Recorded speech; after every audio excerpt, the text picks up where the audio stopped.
La Coupe du monde de soccer est commencée. Le Canada joue son premier match ce vendredi à Toronto, mais l'effervescence du plus gros événement de la FIFA se fera ressentir jusqu'à Sherbrooke, puisque les matchs du Canada seront présentés sur écran géant devant l'Hôtel de Ville. La licence qu'on a avec la FIFA nous permet d'accueillir jusqu'à 1000 personnes. Et si on se rend à 995, on serait vraiment content, mais je pense que c'est un peu ambitieux. Et on s'attend vraisemblablement à quelques centaines de personnes.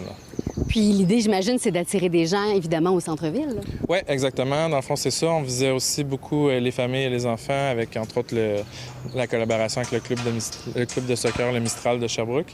Et le but, c'est d'amener du monde au centre-ville, qui voit à quel point notre centre-ville est accessible, puis il y a des beaux commerces ici. On entend souvent les bars ou les pubs qui invitent les adultes à venir profiter de leur équipe, mais pour les jeunes, d'avoir un événement comme ça gratuit en visionnement au centre-ville, c'est super, puis je pense que l'événement va être super. On peut peut-être s'attendre à un événement qui va rassembler toutes sortes de communautés ici en ville.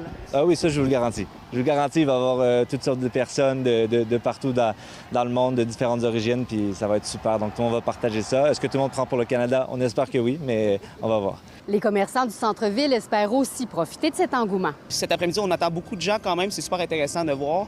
Puis pas juste pour le Canada. On a aussi pour la France, puis belle communauté aussi du Brésil aussi qui ont appelé. Aujourd'hui, il va y avoir un kiosque du Santa Maria. Donc, il va servir des tacos, puis aussi de la nourriture bosniaque, vu que le Canada joue contre la Bosnie aujourd'hui.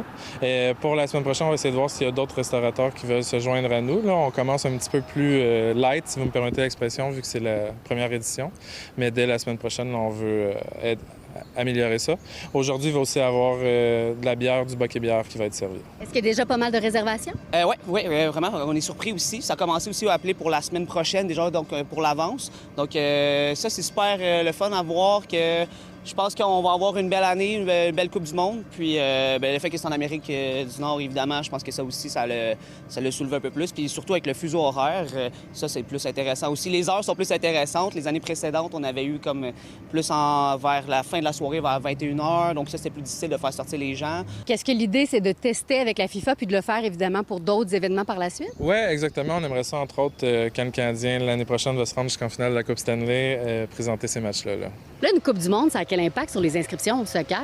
Bien, en fait, je pense que l'impact va arriver après, donc après l'été ou peut-être même au milieu de l'été. On s'attend vraiment plus à l'automne, à l'hiver, peut-être même à l'été prochain, une hausse d'inscription par rapport à ça, juste à cause de l'événement. Il y aura diffusion des matchs du Canada ici les 12, 18 et 24 juin et la grande finale du 19 juillet sera aussi présentée.